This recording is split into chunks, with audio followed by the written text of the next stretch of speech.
नमस्कार, मैं हूं आशीष वर्मा। मॉर्निंग कॉल में आपका स्वागत है। शुरुआत इस वक्त की हेडलाइंस के साथ। अमेरिकी बाजार में तेजी का दौर जारी। डाउ लगातार 9वें दिन रिकॉर्ड ऊंचाई पर बंद। नैस्डैक भी 0.5% मजबूत। एशियाई बाजारों की कमजोर शुरुआत। एसजीएक्स निफ्टी सपाट। टाटा स्टील ने पेश किए शानदार तिमाही नतीजे। 900 करोड़ रुपए से ज्यादा का हुआ मुनाफा। मार्जिन्स और आय में भी जबरदस्त उछाल। आज जेएसपीएल के नतीजों पर बाजार की नजर। प्लाईवुड और प्लाईबोर्ड समेत कुछ आइटम पर घट सकता है जीएसटी। काउंसिल की अगली बैठक में करीब 150 आइटम्स पर हो सकती है चर्चा। विनिवेश की बात थी, उसमें हम थोड़ा धीरे चल रहे हैं क्योंकि मैंने सोचा था कि अब तक शायद 1-2 कंपनीज का डिसइन्वेस्टमेंट हो जाएगा, पर वो अभी नहीं हो पाया है।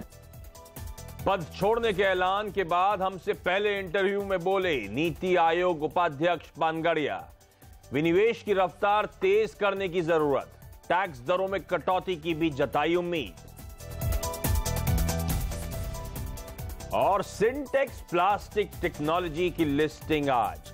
डीमर्जर के बाद सिंटेक्स इंडस्ट्रीज के शेयरधारकों को एक शेयर पर मिला सिंटेक्स प्लास्टिक का एक शेयर। मंगलवार की सुबह है और कल के कंसोलिडेशन के बाद देखना होगा आज कैसा रहता है स्क्रीन पर एक्शन और क्या हो हमारी स्ट्रैटेजी, इसी पर होगा फोकस। लेकिन सबसे पहले दिन के लिहाज से आपको इंपॉर्टेंट चीजें बता दूं। आज इंपॉर्टेंट दिन है मिड कैप्स के लिहाज से, क्योंकि ढेरों मिड कैप कंपनीज के रिजल्ट्स आज आने हैं। लिस्ट आपसे आगे डिटेल में शेयर करूंगा। सिंटेक्स इंडस्ट्रीज जो पहले अर्स्टवाइल सिंटेक्स इंडस्ट्रीज थी, उसकी जो प्लास्टिक डिवीजन थी सिंटेक्स प्लास्टिक टेक्नोलॉजीज, उसकी आज लिस्टिंग होनी है। क्या करती है कंपनी, किस तरह के फाइनेंशियल्स हैं, कैसी लिस्टिंग एक्सपेक्टेड है, इस पर भी होगी कार्यक्रम में आगे चर्चा। कल बाजार बंद होने के बाद दिग्गज टाटा स्टील के बेहद स्ट्रॉन्ग नंबर्स आए हैं। On the face of it तो वाकई मजबूत नजर आते हैं, लेकिन डिटेल्स क्या हैं, किस तरह का स्टॉक में एक्शन होगा, यह भी मेरे सहयोगी वरुण दुबे आपको आगे बताएंगे। और जहां तक ग्लोबल संकेतों की बात है वो आपकी स्क्रीन पर आएंगे। अमेरिका में फ्लैट से 0.5% के उछाल के साथ हुआ है कामकाज और लगातार मैं पढ़ रहा था 9th ट्रेडिंग सेशन है जब रिकॉर्ड डाउ पे क्लोजिंग देखने को मिली है और अब तो 22,000 के कंफर्टेबली ऊपर वो मार्केट ट्रेड करते हुए आपको नजर आएंगे। हालांकि यूरोप में मिला जुला कामकाज था। वो नॉर्थ कोरिया के सैंक्शंस का इंपैक्ट बाकी कहीं तो नहीं, वहां पे जरूर नजर आया मूड में, सेंटिमेंट्स में, और इसीलिए यूरोप में मिली जुली पिक्चर। और एशिया में भी एक सुस्त शुरुआत हुई आज। चाइना का ट्रेड डेटा आना है, यानी इंपोर्ट एक्सपोर्ट का डेटा। उससे पहले हम देख रहे हैं थोड़ा सा कॉशियस ट्रेड्स और एसजीएक्स निफ्टी आपकी स्क्रीन पर एक एकदम फ्लैट ओपनिंग के मंगलवार की सुबह इंडिकेशंस आते हुए 7-7.5 पॉइंट का उछाल। और ऐसे में सीएनबीसी आवाज के मार्केट चैटर अनिल सिंह भी का मानना है कि निफ्टी में भारतीय बाजारों में आज खरीदारी करने के आपको मौके ढूंढने चाहिए। तो क्या मूड है, कैसा सेटअप है, अनिल से समझूंगा और साथ साथ बाजार के एक और एक्सपर्ट श्रीकांत चौहान से होगी बातचीत। लेकिन पहले ग्लोबल संकेत और मेरे साथ मेरे सहयोगी नीरज वाजपेयी जुड़ते हुए। Neeraj ji, hi, good morning. Good morning sir, कैसा मूड है? मूड बेहतर है। कल 22,000 के ऊपर गया, फिर उसने लाइव हाई बनाया और इंट्राडे के दौरान अगर आप देखेंगे तो बहुत बढ़िया खरीदारी दिखी और दोनों तरफ के शेयर्स अच्छी बाइंग अपॉर्चुनिटी लोग देख रहे थे। लेकिन थोड़ा डिटेल में अगर आप देखेंगे तो चर्निंग का प्रोसेस अभी भी नहीं रुका है। लोग बहुत ज़्यादा जो बढ़ चुके हैं शेयर वहाँ से निकल के दूसरे ले रहे हैं, तो इसको एक अपॉर्चुनिटी के तौर पे भी लोग वहाँ देख रहे हैं। तो तमाम सारे जो इंडिकेटर्स हैं वो ये दिखा रहे हैं कि बाजार में अभी इनहेरेंट बाइंग बहुत ज़्यादा है। वो इसकी वजह ये है कि वहाँ पे बहुत ज़बरदस्त इकोनॉमिक ग्रोथ दिखी है और जो डेटा आया था जॉब वाला, उससे ये संकेत मिल रहा है कि जो हाउसिंग उनका है वो फिर से तेजी से रिवाइव होगा, क्योंकि जब जॉब ग्रोथ होती है तो हाउसिंग उससे। तो एक रिपोर्ट में ये कहा गया है कि हाउसिंग की ग्रोथ जो है आपको अगले महीने से नंबर्स में रिफ्लेक्ट होती हुई दिखेगी न्यू हाउस की, तो उससे जो ओल्ड इकोनॉमी वाले शेयर हैं उसमें और ज़्यादा तेजी बनती हुई दिखेगी। तो रुकने के कोई संकेत दिख नहीं रहे। भारत के लिए अच्छी बात यह कि कच्चे तेल में भी कल थोड़ी सी नरमी आई, हालांकि $1-1.5 के आसपास ही कमजोरी हुई है, लेकिन वो अच्छी बात है। लेकिन डॉलर थोड़ा सा भी और स्ट्रांग होता हुआ दिख रहा है अदर करेंसी की तुलना में। तो अगर इस ग्लोबल सेटअप के अंदर देखें तो कोई दिक्कत नहीं दिख रही है, तेजी का ही माहौल बना हुआ है। थोड़ी बहुत चर्निंग तो भारतीय बाजार में भी चलती रहती है कि तेजी वाले शेयर से निकल के आप थोड़ा वैल्यू पिक में फिर से जाते हैं।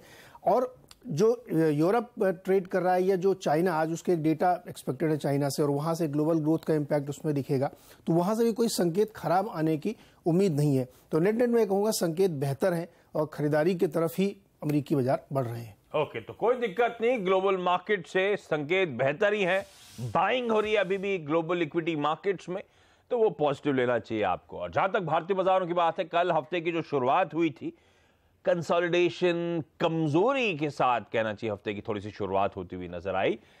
सेंसेक्स निफ्टी हल्के लाल निशान में कल कामकाज कर रहे थे, दिन के हाई से 30 पॉइंट नीचे, ऑलमोस्ट वो आपकी स्क्रीन पे दिन के लोज के आसपास जाके कल हमने क्लोजिंग दर्ज करी है।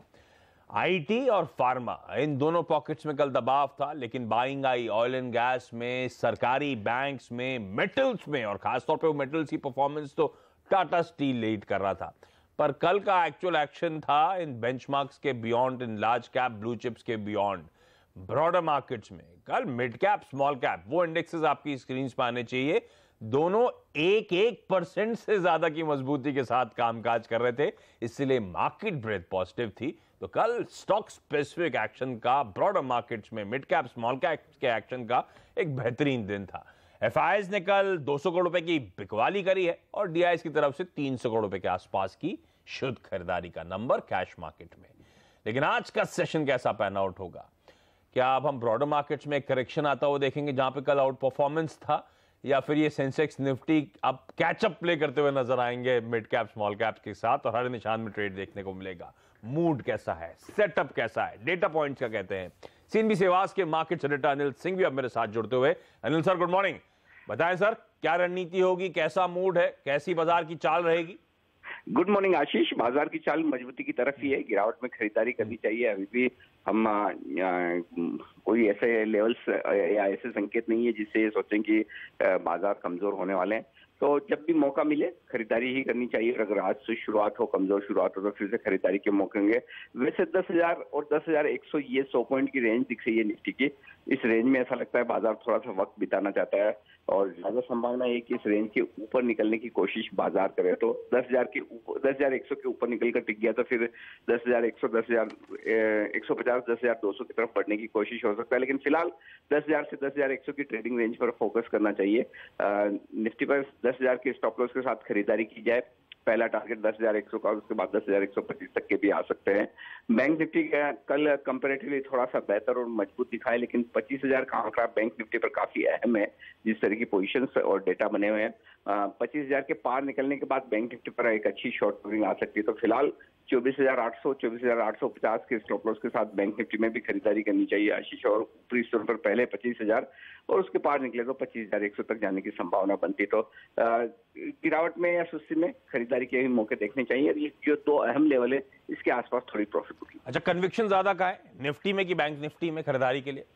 खरीदारी के लिए निफ्टी में ज्यादा कन्विक्शन है, क्योंकि बैंक निफ्टी के लिए 25,000 को पार करना थोड़ा सा मुश्किल होगा, लेकिन निफ्टी में ज्यादा कन्विक्शन है। इनफैक्ट यूं कहूंगा आशीष के, कल जिस तरह से बैंक निफ्टी रिकवर हुआ है उसके बाद दोनों ही की स्ट्रेंथ लगभग बराबर है, निफ्टी और बैंक निफ्टी की। ओके, तो खरीदारी करने के मौके किसी भी गिरावट, किसी भी कमजोरी में बाय साइड की पोजीशन इनिशिएट की जा सकती है। 10,000 से 10,100 ये रेंज है, तो थोड़ी सी सुस्ती आए तो लोअर साइड में इस रेंज से खरीदारी करें 10,100 के टारगेट्स के लिए। बाजार पे एक और एक्सपर्ट कोटक सिक्योरिटीज के श्रीकांत चौहान अब जुड़ते हुए। श्रीकांत जी, हाय, गुड मॉर्निंग। बताएं सर, आपकी निफ्टी स्ट्रैटेजी क्या है? Good morning Ashish ji. देखिए, मुझे लगता है कि निफ्टी जो है वो एक रेंज में ट्रेड कर रहा है और जैसे इसने जो 9980 से एक रिकवरी की थी, तो ओवरऑल मुझे लगता है कि जो मार्केट का जो ट्रेंड रहेगा शायद आज के दिन में भी वो एक रेंज बाउंड जैसा हो सकता है। और अगर मार्केट 10,140 के लेवल को अगर क्रॉस कर लेता है अगर आज की तारीख में, तो फिर हम काफी अच्छी एक तेजी देखेंगे, अच्छा एक शॉर्ट कवरिंग देखेंगे। और उस केस में 10,250 से लेकर 10,300 के टारगेट है हमारे। लेकिन आज के लिए मुझे लगता है कि हम 10,050 पे बंद है, तो 9980 के स्टॉप लॉस के साथ, 9,980 के स्टॉप लॉस के साथ हम निफ्टी लॉन्ग करके चलना चाहेंगे और टारगेट्स रखेंगे हम पहले 10,140 के। इस बीच आपकी स्क्रीन पे एक फ्लैश आता हुआ, सेबी ने 331 कंपनीज को शेल कंपनीज के तौर पे, सस्पेक्टेड शेल कंपनीज के तौर पे आइडेंटिफाई करा है। बड़े इंटरेस्टिंग नाम है, वो तमाम नाम आपकी स्क्रीन पे फ्लैश होते रहेंगे। इन पे आप अपने नजरें बना के रखें। और निफ्टी के लिए दोनों एक्सपर्ट्स मानते खरीदारी करने की बाय पोजीशन रखें। 10,100 अनिल का टारगेट था, 10,140 श्रीकांत जी का टारगेट, तो मूड खरीदारी का कंटिन्यू होता हुआ। श्रीकांत जी क्विकली बताएं stock specific ideas. Ashish ji, मुझे लगता है कि सीमेंट स्टॉक्स में काफी अच्छी तेजी बनी है और अगर आप उसमें देखोगे तो एसीसी एक ऐसा स्टॉक है जिसे हम करंट लेवल से लॉन्ग करना चाहेंगे। मुझे लगता है कि लॉन्ग टर्म चार्ट में तो काफी बेहतर इसके फॉर्मेशन है इसके और अंबुजा सीमेंट के, और काफी अच्छे रिटर्न्स मिल सकते हैं।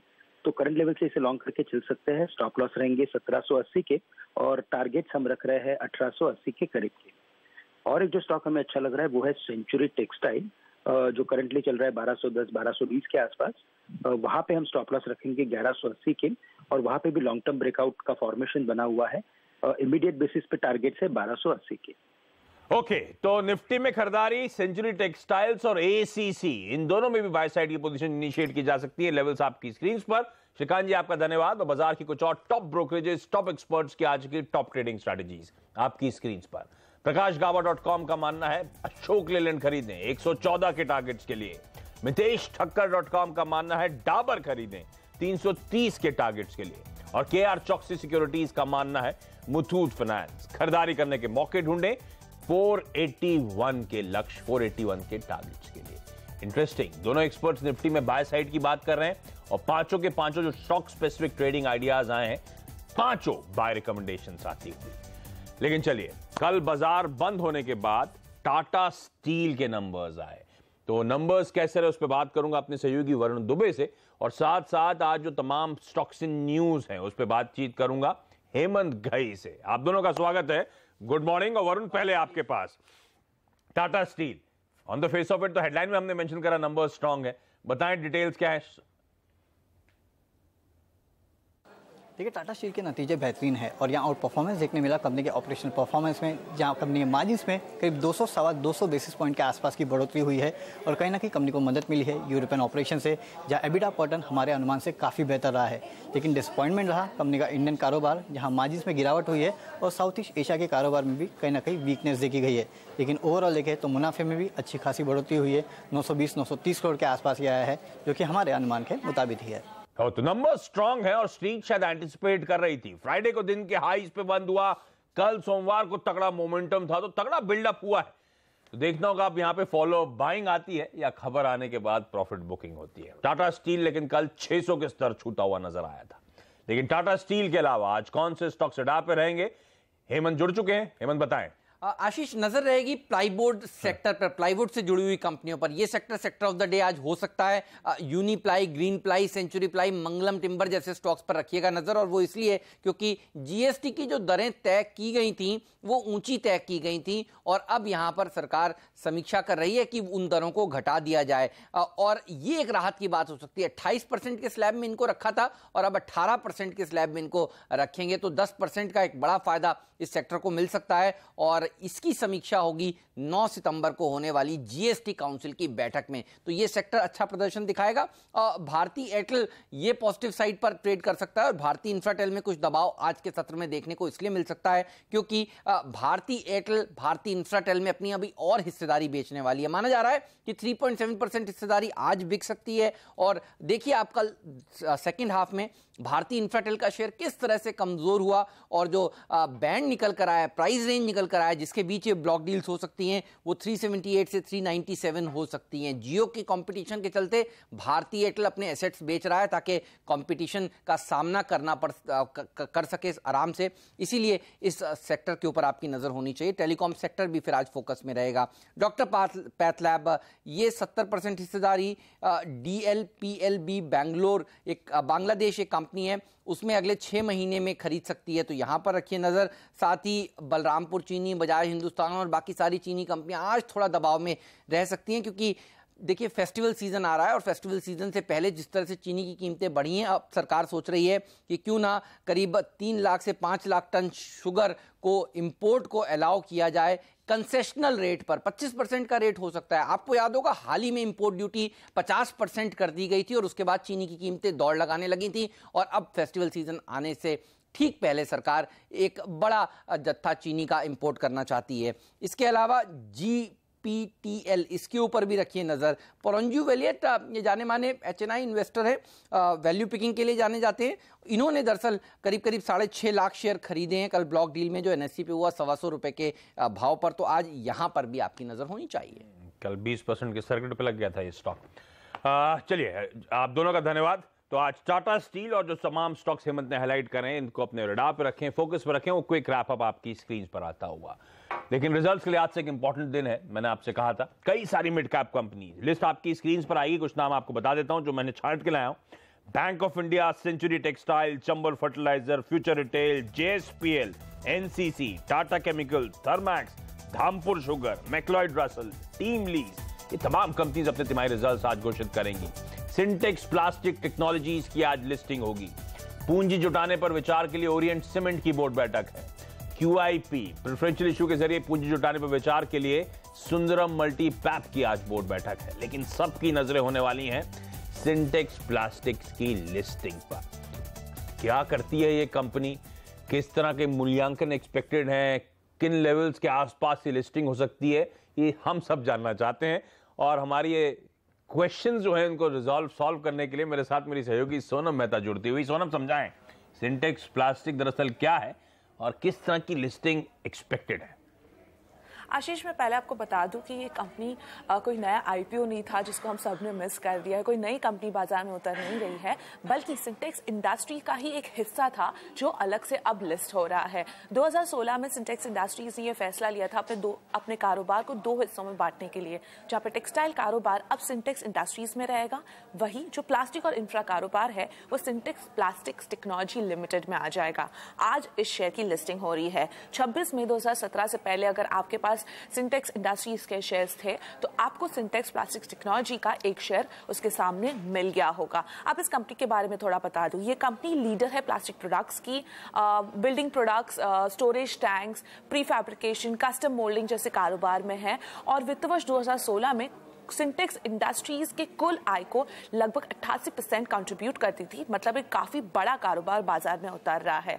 अब लिस्टिंग कौन से भाव पे हो सकती है? फिलिप कैपिटल जो एक बड़ा ब्रोकरेज हाउस है, उनका मानना है इस शेयर की लिस्टिंग 120 रुपए पे हो सकती है। वही काफी सारे दूसरे ब्रोकरेज हाउसेस का मानना है इस शेयर की लिस्टिंग 140 से 150 रुपए पे हो सकती है। और इस कंपनी को लेकर बाजार ऑलरेडी काफी पॉजिटिव है, जहां पर काफी सारे लोगों ने ऑलरेडी 180 से 190 का लक्ष्य इस शेयर के लिए दे दिया है। अहम क्या है, वित्त वर्ष 2017 के आय लगभग 6000 की है, मुनाफा 400 करोड़ का है, तो कर्ज कंपनी के अंदर लगभग 3500 करोड़ का रहेगा। ओके, ये वो कंपनी जिससे एक्चुअली हम सिंटेक्स को आइडेंटिफाई करते हैं। ज्यादातर घरों के छतों पे वो काली टंकी जो लगी रहती थी सिंटेक्स की, ये वो कारोबार है प्लास्टिक वाटर स्टोरेज टैंक्स का। ये कारोबार आज लिस्ट हो रहा है। 120 से 140 के आसपास की लिस्टिंग एक्सपेक्टेड है, तो शायद सरप्राइज करे। आपको याद होगा सिंटेक्स का जो टेक्सटाइल कारोबार जब लिस्ट हुआ था, बाजार उम्मीद से कहीं बेहतर लिस्टिंग हुई थी। तो 10 बजे देखते हैं किस भाव पे ये लिस्ट होता है और किस तरह का प्रदर्शन रहता है। लेकिन यहां पे ब्रेक के बाद कमोडिटी करेंसी मार्केट्स की टॉप स्ट्रैटेजी।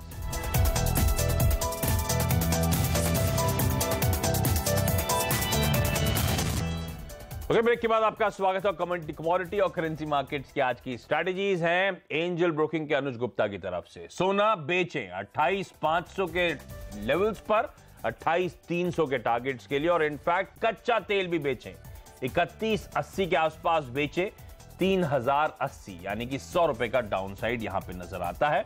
और रुपया खरीदें, USD INR पेयर को खरीदा जा सकता है 64 रुपीज 20 पैसे के टारगेट्स के लिए, यानी कि आज दिन के दौरान रुपया कमजोर होगा। ये स्ट्रैटेजीज आज कमोडिटीज और करेंसीज की।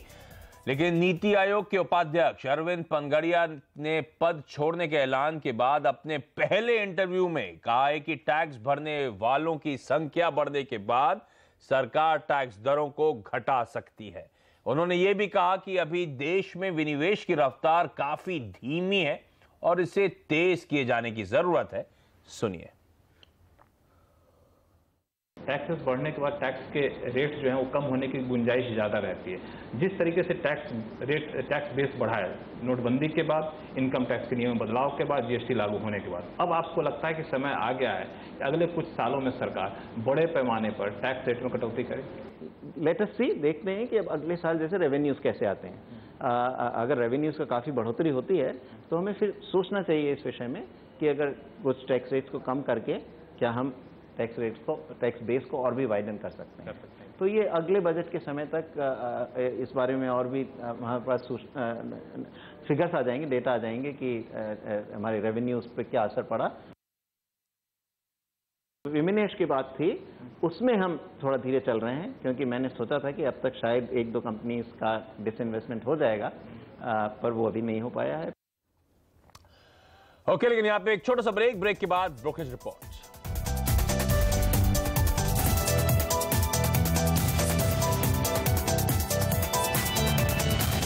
ब्रेक के बाद आपका स्वागत है और ब्रोकरेज रिपोर्ट्स आपकी स्क्रीन पर आएंगी। टाटा स्टील, वरुण कह रहे थे अच्छे नंबर्स हैं। सीएलएसए ने खरीदारी की सलाह बरकरार रखी है, 710 का टारगेट बढ़ाकर 800 रुपए कर दिया है, यानी कि अभी भी 200 रुपए का अपसाइड मौजूदा भाव से नजर आता है।